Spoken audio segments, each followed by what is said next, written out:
Ever felt the presence of something unexplainable? Stay tuned to uncover chilling tales from others who have.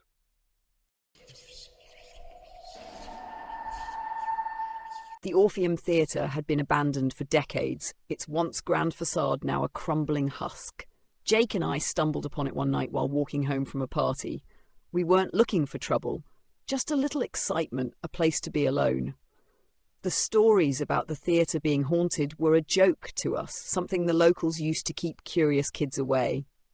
But that night, with the world quiet and the air crisp, the Orpheum's dark, yawning entrance seemed to beckon. "Come on," Jake said with a smirk, pulling me toward the rusted side door.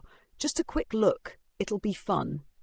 I hesitated, but the thrill of the forbidden won out. The door groaned loudly as it swung open, revealing a darkness so complete it felt alive. Jake's flashlight cut through the gloom, casting harsh beams on the decaying walls. The air inside was damp and cold, carrying a strange metallic scent that made my skin crawl. The lobby was massive, its grandeur barely visible beneath the layers of grime and decay. Dust-covered chandeliers hung from the high ceiling, their crystals dull and lifeless. The floor, once a mosaic of polished marble, was cracked and strewn with debris. As Jake led the way deeper into the building, the silence grew oppressive, broken only by the crunch of our footsteps. "This place is insane," Jake whispered, shining the flashlight on a mural of faded dancers that lined the walls. "Can you imagine what it used to be like?" I nodded, feeling a strange pull as we entered the main auditorium. The rows of seats stretched out like a graveyard, their upholstery shredded, their wooden frames splintered. The stage loomed at the far end, its curtains hanging in tatters. Above us, the balconies were shrouded in shadow, their ornate carvings warped by time. "Let's sit," Jake said, tugging me toward the front row. "Just for a bit."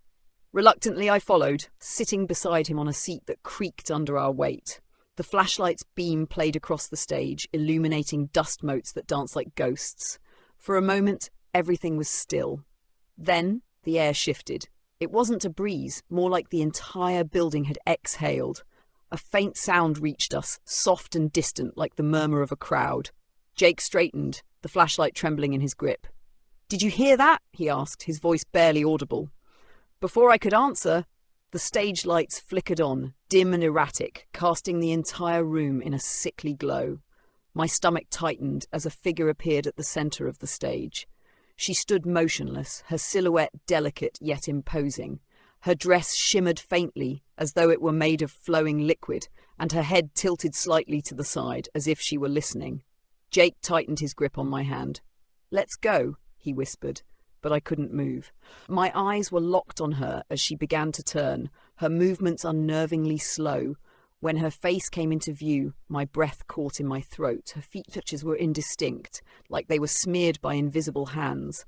Where her eyes should have been were voids that seemed to pull at me, endless and hungry. Her mouth curved into an unnatural grin, her lips stretching wide as she raised an arm toward us. Jake yanked me to my feet, breaking the spell. "Run!" he shouted, dragging me toward the exit.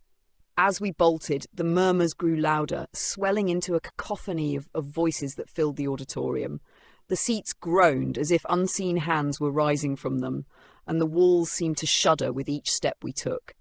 We reached the lobby, but the door we'd entered through was no longer there, just a solid wall of decaying plaster. Jake swore, slamming his fists against it, while I turned back to see her. She stood at the edge of the auditorium, her head tilting further, her grin widening. She stepped forward and the floor beneath her seemed to ripple, the wood darkening as though soaked with something vile. "Over here!" Jake shouted, pulling me toward a side door we hadn't noticed before. We burst through it into a narrow hallway, its walls lined with cracked mirrors. As we ran, the reflections warped and shifted, showing not us, but her. She was in every mirror, her blurred face pressing against the glass as if trying to break through.